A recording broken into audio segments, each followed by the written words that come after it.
வணக்கம் அன்பு உறவுகளே, வெல்கம் டு வித்யா விலாக்ஸ். இன்றைக்கி நான் பேசுகிற வர சப்ஜெக்ட் என்ன அப்படின்னா, இன்றைக்கி ஆம்பளை பிள்ளைங்க பொம்பளை பிள்ளைங்க எல்லாருமே ஒர்க் பண்ண ஆரம்பிச்சிட்டாங்க. அந்த காலத்துலலாம் பெண் பிள்ளைகளெல்லாம் பார்த்திங்கன்னா ரொம்ப ரேராக தான் வேலைக்கு போவாங்க. ஆனால் இன்றைக்கி பார்த்திங்கன்னா எல்லாருமே பொம்பளை பிள்ளைங்களை வேலைக்கு அனுப்பி சம்பாதிக்க வச்சு தான் ஒரு மாப்பிள்ளையை பார்த்து கட்டி கொடுக்குறாங்க. காரணம் அவங்க சேஃப்டிக்காக மட்டும் இல்லாமல் இன்றைக்கி வெளிநாட்டில் இருக்கிற மாதிரி 2 பேரும் சேர்ந்து சம்பாதிச்சா தான் குடும்பம் நடத்த முடியும் அப்படிங்கிற ஒரு கண்டிஷனுக்கு வந்துட்டாங்க. மோஸ்ட் ஆஃப் தி கப்புள்ஸ் பார்த்திங்கன்னா வீடு உடனே ஒரு அப்பார்ட்மெண்ட் புக் பண்ணி ஒரு லோனில் ஒரு வீடு எடுத்து அவங்க 2 பேருமே அதை அடைக்கக்கூடிய ஒரு கட்டாயத்துக்கு ஆளாயிட்டாங்க. ஸோ அதனால் 2 பேருக்குள்ளேயுமே அந்த ஸ்ட்ரெஸ் ரொம்பவே அதிகமாக இருக்குது. இதில் பெண் பிள்ளைகளுக்கெல்லாம் பார்த்திங்கன்னா மோஸ்ட்லி அவங்க ஒர்க் பண்ணுற இடத்துக்கிட்டேயே ஒரு இடம் பார்த்துக்கிட்டு தனியாக போகணும் அப்படின்ற ஒரு நிலைமை வந்துருச்சு.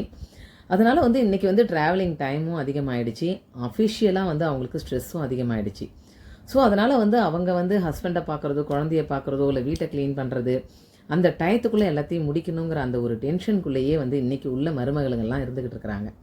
ஸோ அதனால் நம்ம எந்த ஒரு விஷயத்துலையுமே நம்ம ஆஸ் ஏ ஒரு மதராக தான் அந்த பிள்ளைங்களை பார்க்கணுமே தவிர நம்ம ஒரு மாமியார் அப்படிங்கிற ஒரு ஸ்தானத்தில் எந்த எக்ஸ்பெக்டேஷன்ஸுமே நம்ம மருமகள்கிட்ட வச்சுக்கக்கூடாது.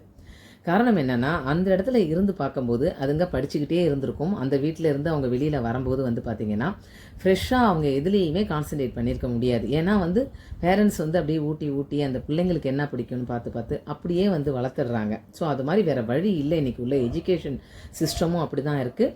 ஒர்க் பண்ணுற இடத்துலையுமே இன்றைக்கி அந்த மாதிரி தான் இருக்குது. ஸோ அதனால் பிள்ளைங்களுக்கு எதுலேயுமே ஃபோக்கஸ் பண்ண முடியறதில்ல. அதனால் கல்யாணம் பண்ணிக்கிட்டு வர்ற ஒரு பெண் பிள்ளைகள்கிட்ட நான் அந்த காலத்துலலாம் அப்படி இருந்தேன், நான் ஒரு மருமகளாக இதெல்லாம் பண்ணேன், நீ இதெல்லாம் எதுவுமே செய்ய மாட்டேங்கிற, நான்லாம் எவ்வளோ கஷ்டப்பட்டு வந்தேங்கிறது தயவு செய்து இந்த டாப்பிக்லாம் நீங்கள் பேசாதீங்க. இன்றைக்கி உள்ள பெண் பிள்ளைகள் அவங்க புருஷன் குழந்தைன்னு கவனிக்கிறதே உண்மையிலே பெரிய விஷயமா இருக்குது. அது மட்டும் இல்லாமல் அவங்களோட அம்மா வீட்டு சைடில் அவங்க தான் அந்த குழந்தையெல்லாம் பார்த்துக்கணுங்கிற ஒரு கண்டிஷனில் இருக்காங்க. ஸோ இதனால் தயவு செய்து யாருமே நம்ம மாமியார் அப்படிங்கிற எண்ணத்தை தயவு செய்து விட்டுட்டு அந்த பிள்ளைங்க பொண்டாட்டியோட அவன் புருஷனோட அவங்க சந்தோஷமாக இருக்கட்டும்ங்கிற அந்த ஒரு கான்செப்டில் மனசில் வச்சுக்கிட்டு எல்லாருமே கூலாக இருங்க. நம்ம ஹஸ்பண்டை பார்த்துக்கணும், குடும்பத்தை பார்க்கணும் அப்படிங்கிற கமிட்மெண்ட்டில் நாம் அப்படியே இருந்துட்டு போயிடுவோம். அதனால் யாருமே மருமகளை நினச்சி நிச்சயமாக கவலைப்படாதீங்க. எல்லா மாமியாருக்கும் நான் சொல்கிறது இந்த ஒரு முக்கியமான ஒரு அட்வைஸ் தான். அதே மாதிரி மாமனாருங்களும் ஐயோ நம்ம வீட்டுக்குன்னு ஒரு மருமக அது செய்யலை இது செய்யலை அப்படின்னு எதுவுமே குறை நினைக்காதீங்க. இந்த காலத்தில் எல்லாமே ஆர்டர் பண்ணால் ஃபுட்டு கிடைக்கிது, ஏதாவது ஒன்றுனா இந்த மாதிரி ஒரு ஆப்ஷன் நமக்கு இருக்குது. ஸோ அதனால் நான் இதெல்லாம் நான் சரின்னு நான் சொல்ல வரல. வேறு வழி இல்லாத பட்சத்தில் எல்லாருமே ப்ராக்டிக்கல் ப்ராப்ளத்தை மனசில் புரிஞ்சுக்கிட்டு எல்லாருமே தயவு செய்து கூலாக இருங்க மாமியார்களே. பாய்.